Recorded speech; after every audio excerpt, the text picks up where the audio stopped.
Spam House is a kind of an industry group that tracks spammers. And they have River City Media as one of their worst offenders in terms of delivering spam to people who don't want those emails. So this was a story where a spammer organization that's probably one of the top ones out there, they had a process where they were backing up all of their data to a location that I guess maybe they didn't realize was publicly accessible. And not only that, they weren't encrypting any of it, so there was no password protection or anything on it. A security researcher stumbled across this information, and once he started to look at what was in this archive of backed up data, he realized that, wow, this is basically their entire organization, their scripts, their techniques, their list of spamming email addresses that they spam to. We talk all the time on the show about have good backup practices, especially with ransomware and things of that nature. Right. So it sounds like these guys had at least some backup process in place, but they didn't think about the fact that they need to make sure that where that stuff's getting backed up is, you know, private as well as secure in some way so that other people can't access it. They actually, if it's a pretty good story to read.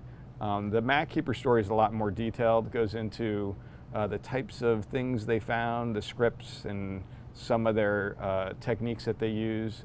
Especially, they do some real tricky stuff when they deliver the spam to trick Gmail and things like that. There's some techniques they use in there. Right. So you get a little bit of a, you know, behind the scenes. Typically, you don't get to see this type of information about how an operation like this works. So the takeaway lesson on this one is obviously make sure that you know where your backups are actually going.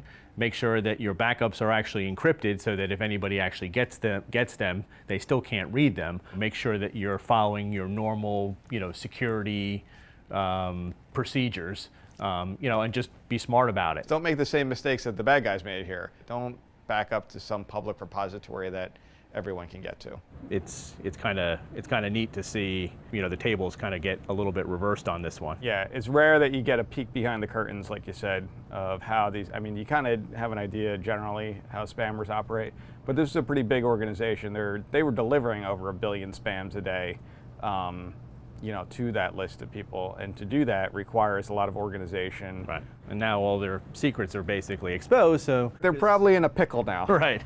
But no fear, because I'm sure that they'll find a way to, you know, to come back from it. So they'll change their techniques a little bit. They might be offline for a little bit, trying to make sure that they clean things up, obviously clean up the mistake that they made, and then obviously change their procedures a little bit. The way that they were doing this is kind of exposed because it might help researchers shut down more operations that are doing this kind of thing. This is a lesson in anybody can make a mistake, even the guys that are, you know, are out there trying to make the buck. We should probably learn from them, and there's probably some learning experiences from actually reading some of the things that they're actually doing to protect ourselves better.